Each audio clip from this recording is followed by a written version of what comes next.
पहली नज़र को सलाम पार्ट 2 आ रही है। पार्ट 1 एक प्योर भोजपुरी फिल्म थी, बट पार्ट 2 हिंदी में आ रही है।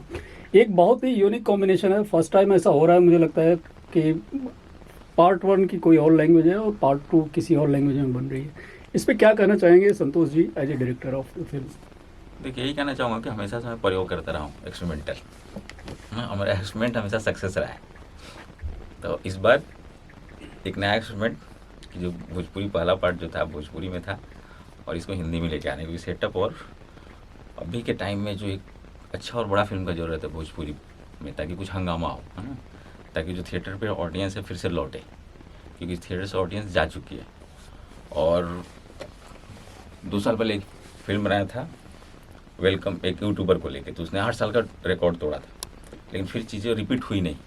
तो ऑडियंस जो है थिएटर तक आई, पर फिर उसको वो सिनेमा नहीं मिला। तो फिर एक नया प्रयोग है कि इसमें देखते हैं क्या होता है। एग्जैक्टली क्या इंस्पायर किया आपको पार्ट 2 में जाने के लिए? क्योंकि एक नई थीम पे जा सकते थे। आपके एक्टर जो लीड एक्टर एक्ट्रेस थे वो तो फिल्म में मर चुके हैं, फिर भी पार्ट 2 के लिए जाने के लिए मेन इंस्पिरेशन आपका क्या था? Success of the part 1, that's.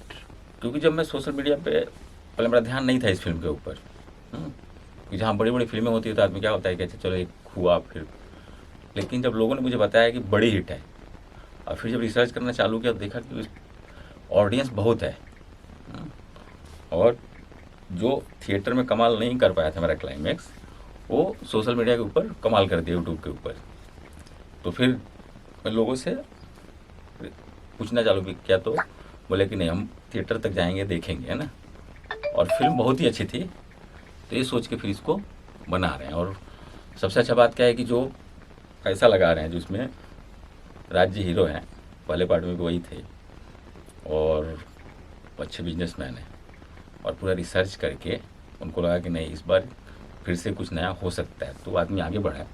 और जो सेटअप उस आदमी के दिमाग में चल रहा था, और बहुत सारी चीज़ें उनके अपने दिमाग की हैं, जो मुझे भी अच्छा लगा कि इस ढंग से अगर हो तो बहुत कुछ हंगामा हो सकता है। तो जैसे कि अभी मान लीजिए, इसमें एक्शन डायरेक्टर के रूम में हम लोग साउथ के सबसे बड़े एक्शन डायरेक्टर को लेकर आ रहे हैं। इसका सबसे बड़ा TRP वही है कि इसके जितने सीक्वेंसेस होंगे, और बहुत ही महंगी फिल्म है, कि मतलब कहाँ तक जाके बजट रुकेगा वो बनने के बाद देखेंगे, है ना। सो मुहूर्त कब तक स्टार्ट, कभी से? 7 मार्च से इसका शूटिंग स्टार्ट कर देंगे हम लोग। ओके, तो हाँ। कहाँ पे लोकेशन? ये बिहार में एक जगह है, जमुई, पटना, अरेराज और मोतीपुर, 4-5 जगह है ना, क्योंकि बिहार गवर्नमेंट भी सब्सिडी देना चालू कर दी है, तो वहाँ पे भी थोड़ा सब्सिडी का भी सहारा लें। कमर्शियल क्या होता है, लेकिन थोड़ा एक सब्सिडी का रहेगा तो थोड़ा सपोर्ट रहेगा कि कुछ नहीं तो लागत कम से कम सेफ रहे। ग्रेट। फिर आगे प्रयोग करते रहेंगे। चलिए मद्राक्षी मैम पे आते हैं। और आप क्योंकि बहुत सारे टीवी सीरियल्स में आप आ चुके हैं, एंड मोस्टली वो सब थोड़े धार्मिक सीरियल टाइप्स के कैरेक्टर आपके रहे हैं, बट इसमें आई होप कि आपके कैरेक्टर थोड़ा मॉडर्न और आजकल वाले हैं। जी, अभी रिसेंटली जो वर्टिकल्स स्टार्ट हुए हैं, I think verticals are on boom. तो मैंने काफ़ी सारे जो किरदार हैं जो देवी से काफ़ी हटकर हैं वो किए हैं, बट जो ये वाला किरदार है ये कम्प्लीटली डिफरेंट है। इसमें मुझे ऐसा लगता है, जो कहानी मैं समझ पाई हूँ, कि लड़की को इमोशंस, वो अपने इमोशंस को दबा कर रखती है बिकॉज ऑफ हर जॉब, लेकिन लड़का कैसे उसको अपने प्यार में कन्वर्ट करता है, वो भी एक बहुत प्यारी सी लाइन है जो मैं चाहती हूँ कि लोग देखें। और काफ़ी सारी लड़कियाँ होती हैं जो अपने इमोशंस को दबा के रखती हैं, maybe due to family reason या फिर अपने जॉब के चलते। तो कैसे लड़का उसको उसके इमोशंस को जगाएगा, that is one of the कहानी। ये थोड़ा इमोशनल पर आ गए, रोमांस पर आ गए, प्लस वो लड़की का कैरेक्टर भी वैसा है कि वो काफ़ी स्ट्रॉन्ग है, वो एक्शन कर सकती है, वो किसी से डरती नहीं है, किसी के सामने वो वन ऑन वन जवाब देती है। तो ये भी एक लड़की का किरदार है जो मैं चाहती हूँ कि सारी ऑडियंसेस देखें, कि ऐसी लड़कियाँ भी जो है बिहार में ज़्यादा अवेलेबल हैं। बाकी लड़कियाँ जो हैं जो हम कह सकते हैं कि टीयर 2 सिटीज़ में होती हैं, वो काफ़ी डर जाती हैं आज भी। तो ये एक मैसेज भी है टू ऑल द लेडीज़ और गर्ल्स कि किसी से हमें डरना नहीं है। लड़कियां जो कर सकती हैं, आज की तारीख में आप देख सकते हैं कि कहाँ कहाँ लड़कियां पहुंच चुकी हैं, मंत्रियां तक बन चुकी हैं। तो ये भी एक मैसेज है थ्रू दिस फिल्म।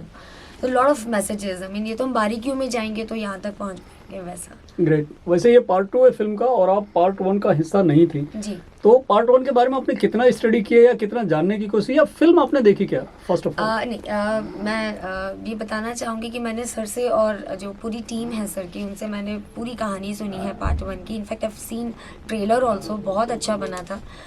और जो कमेंट्स मैंने देखे हैं and lot of things, I mean मुझे ऐसा लगता है कि ये सिर्फ ऑडियंसेस का प्यार ही है जो पार्ट 2 को लेकर आया है। और द सक्सेस जो सोशल मीडिया पे हुई है, लोगों को जानना है कि आगे क्या होगा, कैसे हुआ, ऐसा क्यों किया, तो उसको हम इस फिल्म में जस्टिफाई करेंगे। This is what I feel. So before I go back to Santosh ji, how did you get on board with this film actually? How did you get connected to Santosh ji or the production team? सी आजकल मुझे लगता है कि industry बहुत छोटी है। सभी हर language में काम कर रहे हैं। सो सर के साथ में जो उनकी टीम है, उनके मैनेजर्स हैं, मेरी साथ मेरी टीम है, मेरे मैनेजर्स हैं। तो बहुत छोटी इंडस्ट्री है and we all are friends, तो कनेक्शंस मिल जाते हैं। दैट्स हाउ, आई मीन या तो ये बोलूँ मैं कि नसीब मेरे बहुत अच्छे कि संतोष सर के साथ में मौका मिल रहा है काम करने का। हमारा भी। Great. Santosh ji, if I'm not wrong, इसमें 7 भोजपुरी गाने हैं। एवरेज अगर 5 मिनट्स भी पकड़ते हैं तो इसे 35 minute which is 25% of the approx total length of the film. जैसे सिनेमा में ना हम 3 से 3.5 मिनट रखेंगे और अभी सब गाने छोटे बन रहे हैं। पहले हुआ करता 5 मिनट है ना। सिर्फ एक गाना है जो सिचुएशनल सॉन्ग है, वो 7 मिनट का है, जिसमें हमको पूरे बिहार का कल्चर दिखाना है, तो वो 7 मिनट का है। बाकी 3-3.5 मिनट के गाने होंगे सब। ग्रेट। तो ये एक एक्सपेरिमेंटल है, एक्सीडेंटल है या प्लान्ड वे में है कि गाने सारे भोजपुरी होंगे और फिल्म हिंदी होगी? प्लान्ड वे में। Fully planned. हाँ। तो ये एक्सपेरिमेंट आपको लगता है कि सक्सेस होने के, क्योंकि ये मुझे नहीं लगता कि ऐसा कभी हुआ है। वेल, इसका जवाब आप खुद भी दे सकते हैं बिकॉज आपने गाने सुने हैं। हाँ, आपको गाना कैसा लगा? नहीं, गाने तो नो डाउट, गाने तो बहुत अच्छे हैं। जैसे मैं बताता हूँ आपको कि जैसे मेरा जो ग्राफ देखेंगे, जो सबसे बड़ा सक्सेस फिल्म रहा है निरहुआ रिक्शा वाला, तो उसमें एक रिक्शा वाला ना एक विधायक के बहन को ना भरे बाजार में किस कर लेता है। ये संभव ही नहीं है, बराबर है। लेकिन जब लोगों ने किस करवाया तो हंगामा हो गया।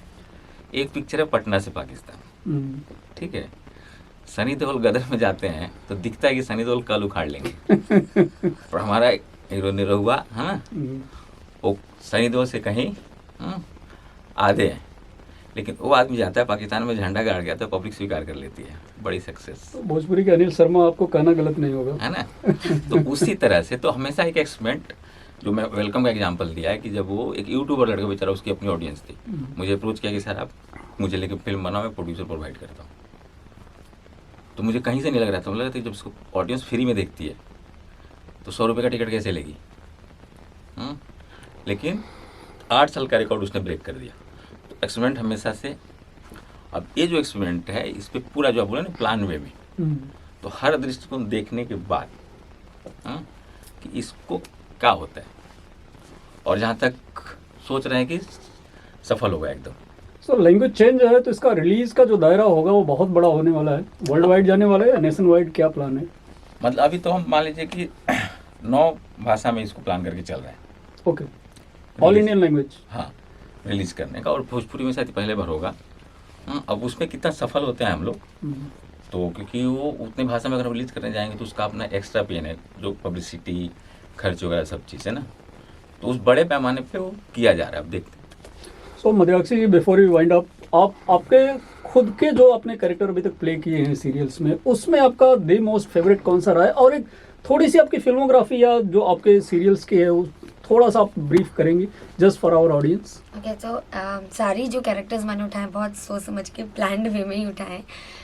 जो प्रोजेक्ट्स मेरे हाथ में आए थे, नॉट कंपल्सरीली मैंने सब ही उठाए हैं, मैं भी बहुत चूज़ी हूँ। मैं वो प्रोजेक्ट उठाती हूँ जो मुझे लगता है कि मैं उस कैरेक्टर से जस्टिफाई कर पाऊँगी और ऑडियंसेस को अपने पास खींच पाऊँगी। सो सबसे फेवरेट मेरा हमेशा से सिया के राम रहा है।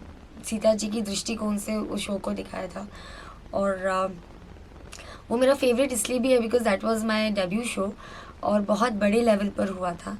उससे मुझे पहचान मिली है, और आज मैं ये कह सकती हूँ कि हर घरों के दिल में आज सीता जी बसी हुई हैं। और आपका दूसरा सवाल एक बार रिपीट कर दीजिए प्लीज। उसमें से आपका फेवरेट कौन सा रहा है? सिया के राम।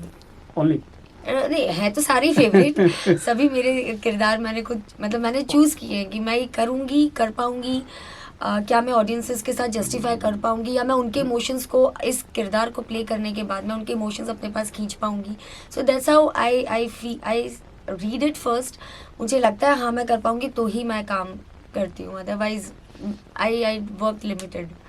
ग्रेट। संतोष जी, आपकी फिल्मोग्राफी में से थोड़ा सा ब्रीफिंग कि आपके दी मोस्ट फेवरेट, आपके out of your films only, जो भोजपुरी के बहुत सारे हिट आपने दिए हुए हैं, उसमें से थोड़ा सा डिटेलिंग अगर मिल सकती है। हाँ जी। आपका फेवरेट पर्सन क्या रहा टिल नाउ? निरहुआ रिक्शा वाला, पटना से पाकिस्तान, बॉर्डर, और 2 फिल्में प्रियंका चोपड़ा जी ने प्रोड्यूस की, जिसको राइटर डायरेक्टर मैं ही था। वो दोनों फिल्में ही है ना। क्या बात है, ग्रेट। तो इस फिल्म के लिए आप कुछ मैसेज देना चाहेंगे ऑडियंस को?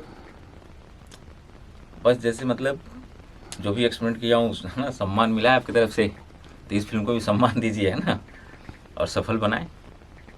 मैम आपकी तरफ से? जितना प्यार आपने सीरीज़ 1 को दिया है, हम आशा करते हैं कि उतना ही प्यार और आपका सपोर्ट 2 को भी मिले। Thank you so much once again for all the love and support. पहली नजर पे सलाम to. Thank you so much for sharing your precious time and all the very best for the grand success. Thank you.